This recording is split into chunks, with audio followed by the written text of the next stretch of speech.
جاتا ہے تو ساتھ مل کر رہنا میرے مذہب کا ایک شیوا ہے، ایک شاعر اسلامی ہے، ساتھ رہنا، ایک دوسرے کا پھر خیال کیا جاتا ہے، ایک دوسرے کو مروت کے اندر آگے بڑھایا جاتا ہے کہ آپ آگے چلے جائیں، آپ آگے چلے جائیں، ہم یہ کریں گے، تو ایک دوسرے سے تکلیف نہ ہو، ساتھ رہنے میں تکلیف نہ ہو۔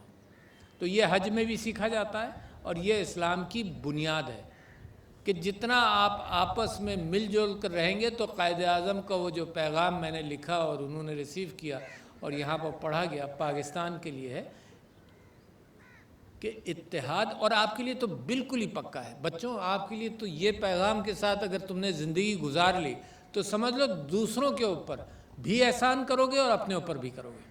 اصل میں تو آدمی خود اپنے اوپر احسان کرتا ہے کہ یونٹی کیوں؟ کیونکہ جس ملک میں آپ رہتے ہیں وہ ملک انشاءاللہ جتنی تیزی سے اب ترقی کرے گا، اس پر مجھے اور آپ کو بچوں فخر کرنا چاہیے۔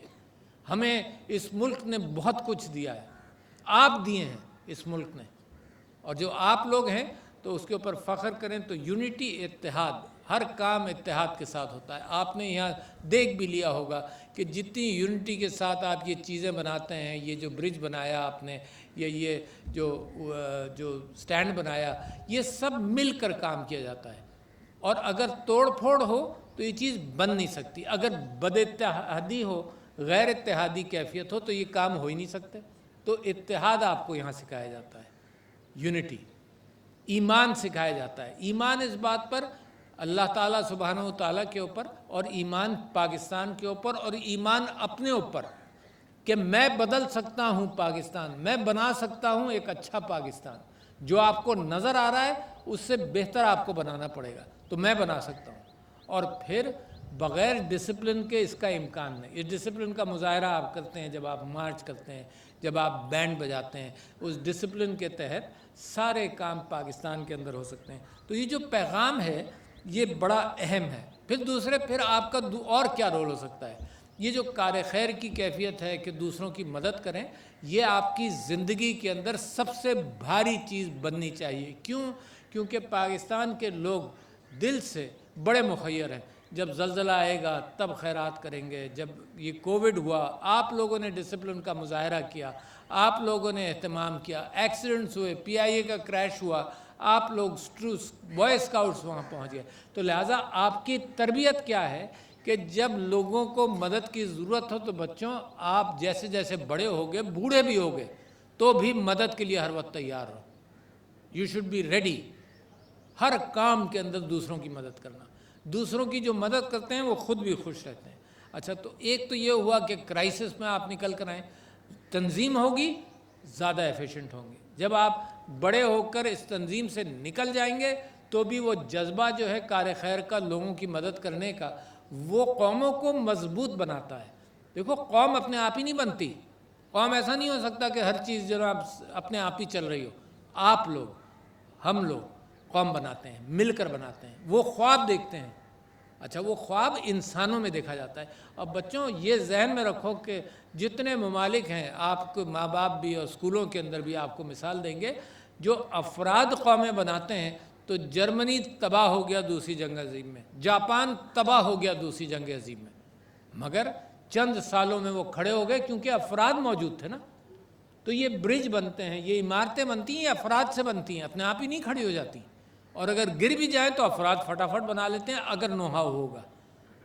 تو لہٰذا یہ جو کیفیت ہے کہ جو آپ سیکھ کر جائیں گے، جو آپ کریں گے اپنی زندگی کے اندر، تو لہٰذا تعلیم کو کبھی پیچھے مت چھوڑنا۔ تعلیم وہ ستون ہے جس کی بنیاد پر ملک ترقی کرے گا اور آپ ترقی کریں گے، مگر اپنی ترقی کے اندر کبھی پیسے کی سوچ میں مت آنا کہ صرف پیسہ کمانا ہے۔ پیسہ بالکل حقیر چیز ہے، کمانا ضرور، اپنی زندگی چلانے کے لیے، رہنے کے لیے۔ کبھی بے ایمانی کی طرف مت جانا، زہر ہے یہ بے ایمانی معاشرے کے لیے، کرپشن زہر ہے۔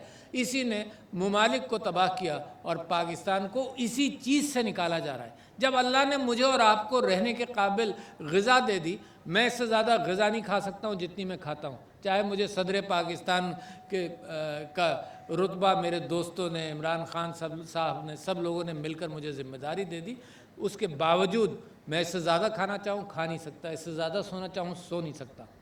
لہٰذا میرے لیے میرا تو زمین پر وزن کم ہونا چاہیے، بجائے اس کے کہ جو میں لے کر نہیں آیا تھا، میں خالی ہاتھ ننگا پیدا ہوا تھا، اور آپ بھی، اور اس کے بعد ہم چیزیں جمع کرتے رہتے ہیں زندگی بھر، اور خالی ہاتھ ننگے کفن کے اندر دفن ہوں گے۔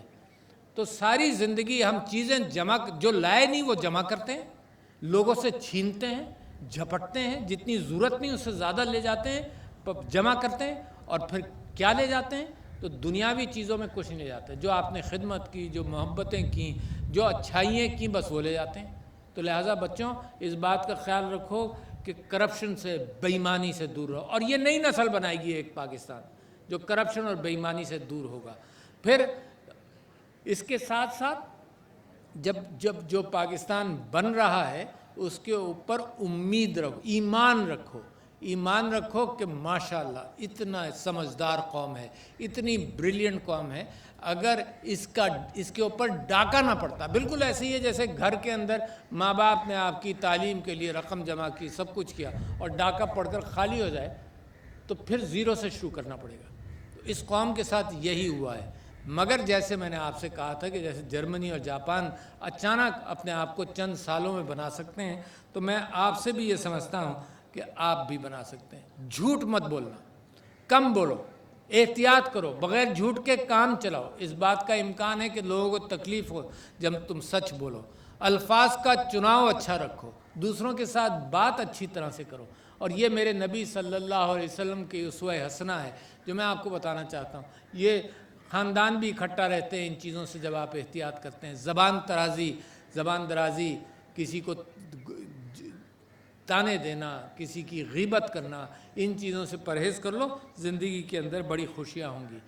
پھر اپنے بات کرنا سیکھو، یعنی میں یہ جانتا ہوں کہ اسکولز میں مغرب کے اندر ہر بچے کو یہ بات سکھائی جاتی ہے کلاس کے اندر کہ 10-15 بچوں کے درمیان بیٹھ کر وہ کوئی بات کر سکے، کیونکہ میرا اور آپ کا تعلق، آپ کا اور آپ کے بھائیوں کا تعلق، آپ کا اور آپ کے ماں باپ کا تعلق، آپ کا تعلق بازار میں آپ کی گفتگو سے ہے، اور اس کا یہ سیکھ لو کہ جو کہنا چاہتے ہو وہ کہو، کسی کو غلط فہمی نہ ہو، غلط فہمی ہو تو معافی مانگ لو، کوئی بڑی چیز، سب سے آسان چیز ہے معافی مانگنا، اپنے بزرگوں سے، اپنے بڑوں سے غلطیوں کی معافی مانگنا۔ اللہ تعالیٰ سے تو ہم ہر وقت معافی مانگتے رہتے ہیں، اپنی زندگی میں معافی مانگ لو۔ معافی مانگنے سے بوجھ بھی نہیں رہتا، معافی مانگنے سے رشتہ مضبوط ہو جاتا ہے، اور معافی مانگنا میرے اوپر ہے نا، کسی اور کے اوپر نہیں ہے۔ میں اسے وہ مجھے معاف کرے نہ کرے، یہ تو میرا بائیں ہاتھ کا کام ہونا چاہیے کہ جب چاہوں میں غلطی کروں، خلوص نیت سے معافی مانگ لوں، آگے کی منزل طے کروں۔ تو بچوں، آپ سے بات کرنے کا یہ مجھے یوں شوق تھا کہ مجھے بڑی امید ہے اس پاکستان پر۔ یہ افراد باہم معذوری ہیں، ان کو بھی ہم نے اس قابل بنانا ہے کہ یہ معاشرے میں خیرات کے اوپر نہیں بلکہ اپنی سکلز کے اوپر، اپنے ہنر کے اوپر خود کھڑے ہو جائیں۔